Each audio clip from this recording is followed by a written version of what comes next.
हर हर महादेव। श्री शिवाय नमस्तु। आज मासिक शिवरात्रि है। साल में 12 मासिक शिवरात्रियाँ पड़ती हैं और बिना कथा के मासिक शिवरात्रि की पूजा अधूरी मानी जाती है। तो आइए जानते हैं मासिक शिवरात्रि व्रत कथा। धार्मिक पौराणिक कथा के अनुसार चित्रभानु नामक एक शिकारी था। जानवरों की हत्या करके वह अपने परिवार को पालता था। वह एक साहूकार का कर्जदार था, लेकिन उसका ऋण समय पर न चुका सका। क्रोधित साहूकार ने शिकारी को शिव मठ में बंदी बना लिया। संयोग से उस दिन शिवरात्रि थी। शिकारी ध्यान मग्न होकर शिव संबंधी धार्मिक बातें सुन रहा था। चतुर्दशी की उसने शिवरात्रि व्रत की कथा भी सुनी। शाम होते ही साहूकार ने उसे अपने पास बुलाया और चुकाने के विषय में बात की। शिकारी अगले दिन सारा ऋण लौटा देने का वचन देकर बंधन से छूट गया। अपनी दिनचर्या की भांति वह जंगल में शिकार के लिए निकला, लेकिन दिन भर बंदीगृह में रहने के कारण भूख प्यास से व्याकुल था। शिकार खोजता हुआ वह बहुत दूर निकल गया। जब अंधकार हो गया तो उसने विचार किया कि रात जंगल में ही बितानी पड़ेगी। वह वन एक तालाब के किनारे एक बेल के पेड़ पर चढ़कर रात बिताने का इंतजार करने लगा। बिल्व वृक्ष के नीचे शिवलिंग था, जो बिल पत्रों से ढका हुआ था। शिकारी को उसका पता न चला। पड़ाव बनाते समय उसने जो टहनी तोड़ी, वह संयोग से शिवलिंग पर गिरती चली गई।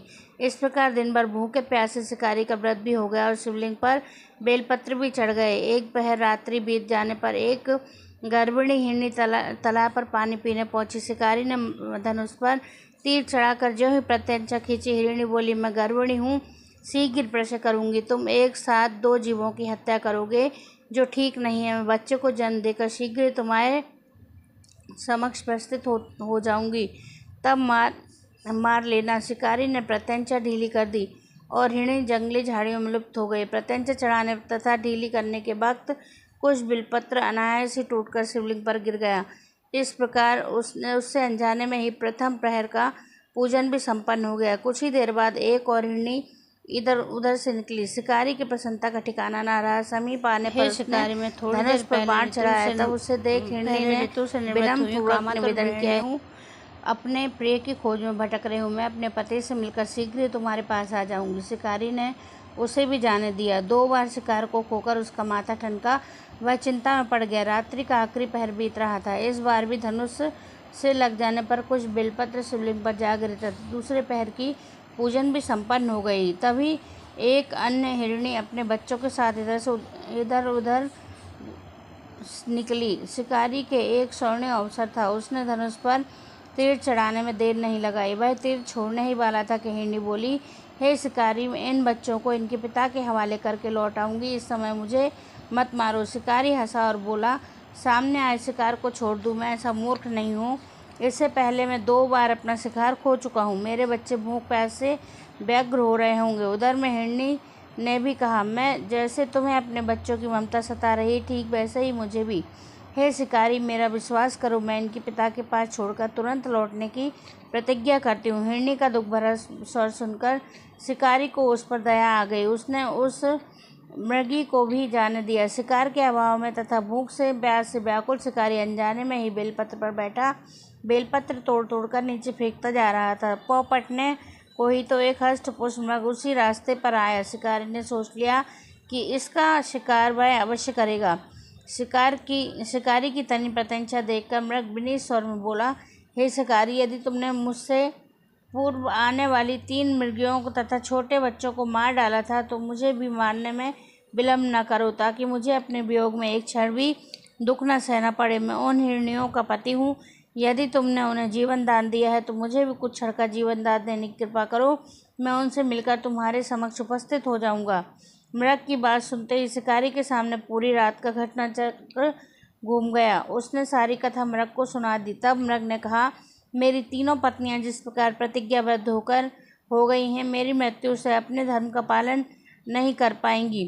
अतः जैसे तुमने उन्हें विश्वास मानकर छोड़ा है, वैसे ही मुझे भी जाने दो। मैं उन सबके साथ तुम्हारे सामने शीघ्र उपस्थित होता हूँ। शिकारी ने उसे भी जाने दिया। इस प्रकार प्रातः हो गई। उपवास, रात्रि जागरण तथा शिवलिंग पर बेलपत्र चढ़ने से अनजाने में ही पर शिवरात्रि की पूजा पूर्ण हो गई। पर अनजाने में ही की गई पूजन का परिणाम उसे तत्काल मिला। शिकारी का हिंसक हृदय निर्मल हो गया। उसमें उसने भगवत शक्ति का वास हो गया। थोड़ी देर बाद वह मृग सपरिवार शिकारी के समक्ष उपस्थित हो गया ताकि वह उसका शिकार कर सके, किंतु जंगली पशुओं की ऐसी सत्यता, सात्विकता एवं सामूहिक प्रेम भावना देखकर शिकारियों को बड़ी गिलानी हुई। उसने मृग परिवार को जीवनदान दे दिया। अनजाने में शिवरात्रि के व्रत का पालन करने पर शिकारी को मोक्ष और शिवलोक की प्राप्ति हुई। मासिक शिवरात्रि का हिंदू धर्म में बहुत महत्व है। यह हर महीने कृष्ण पक्ष की चतुर्दशी तिथि को मनाई जाती है। इस दिन भगवान शिव और माता पार्वती की पूजा की जाती है। मान्यता है कि इस दिन व्रत रखने और विधि विधान से पूजन करने से सभी भक्तों की सभी मनोकामनाएं पूर्ण होती है और भगवान शिव की विशेष कृपा प्राप्त होती है। मासिक शिवरात्रि में भगवान शिव की पूजा करने से भक्तों की सभी मनोकामनाएं पूरी होती हैं। खासकर विवाह में आ रही रुकावटें दूर होती हैं। इस दिन व्रत रखने और पूजा करने से परिवार में सुख, शांति और समृद्धि आती है। धार्मिक मान्यताओं के अनुसार मासिक शिवरात्रि का व्रत रखने से सभी पापों का नाश होता है। दिन आत्मा की शुद्धि और मोक्षिक प्राप्ति का भी मार्ग है। जिन लोगों के विवाह में रुकावटें आ रही हैं वे इस व्रत को रख सकते हैं। मासिक शिवरात्रि व्रत रखने से आर्थिक परेशानियां भी दूर होती हैं। मासिक शिवरात्रि पूजा विधि: सुबह जल्दी उठकर स्नान करें, साफ कपड़े पहने, घर के मंदिर या पूजा स्थल को साफ करें और गंगा जल छिड़कें। शिवलिंग पर जल, दूध, गंगा जल, शुद्ध घी, दही, चीनी और शहद, बेलपत्र जरूर चढ़ाएं। बेलपत्र, फूल, भांग और धतूरा अर्पित करें।